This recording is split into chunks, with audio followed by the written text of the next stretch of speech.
Today we're looking at BookTok. Now, it's this huge, powerful force on social media that has gotten millions of people reading, which is amazing. It's done wonders for authors and built a massive community. But it also has a hidden dark side, one that might just be shaping our reading culture for the worse. Okay, so let's get right into it. On one hand, BookTok has been absolutely incredible for both authors and readers. I mean, so many underrated writers are finally getting the recognition they deserve. But on the other hand, there are some flaws we really need to talk about. Look, this isn't about tearing BookTok down, it's about shining a light on these issues so we can work on building a healthier, better space for everyone. All right, so the first major issue really starts with one of BookTok's favorite tools, tropes. At first, tropes were super helpful, right? A kind of shorthand to see if a book was your jam. But that's gotten, well, pretty excessive. Now it feels like almost every review or recommendation is just a laundry list of tropes. And it's not just the reviews. Even publisher marketing is doing it, boiling down these complex, beautiful stories into a simple checklist. You'll see a big stamp that just says, enemies to lovers, and that's supposed to tell you everything you need to know. And look, these can be fun, for sure. But you have to admit, it can also feel incredibly reductive. It kind of flattens out all the deeper themes and intricate characters an author worked so hard to create. This becomes a real problem when every book in a certain genre starts to feel like it's following the exact same formula.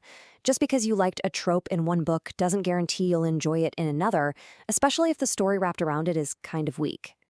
And that's really the crucial point here. By focusing only on tropes, we're missing out on way more interesting and meaningful conversations.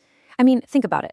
The same time it takes to just list off trends could be used to say something truly insightful about the story itself. So this intense focus on tropes doesn't just affect us, the readers.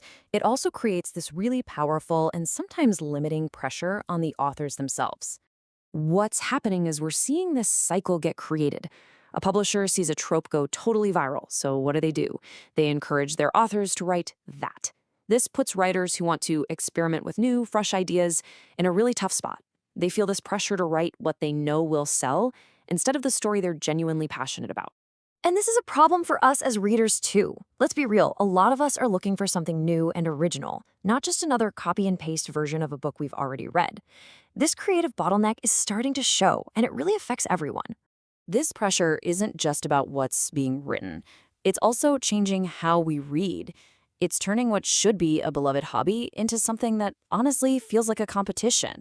And you can really see the issue here. This whole culture of, 24-hour readathons and these massive book hauls, it often prioritizes how many books you read and how fast you read them over the actual depth of understanding and the connection you have to the story.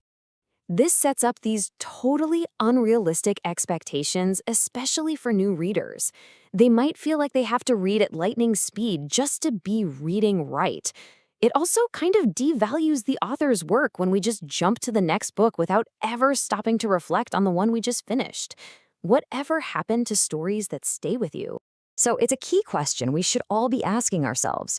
Are we actually engaging with these incredible stories, or are we just consuming content to keep up with the latest trend?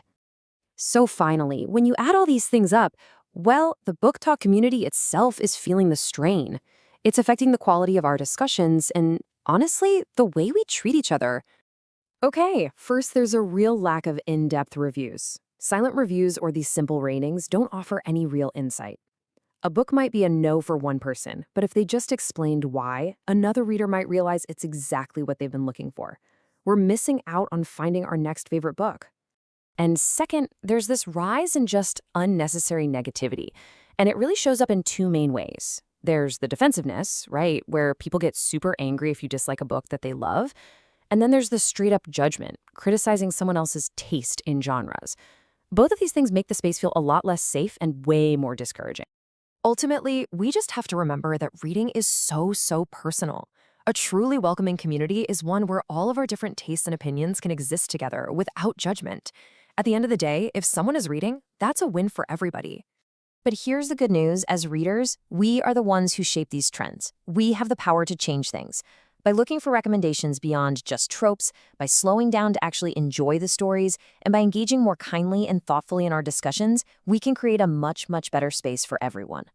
And that leaves us with one final thought. The future of this amazing community is really in our hands. It's a space that's worth protecting and worth improving. So the real question is, what role are you going to play in shaping it?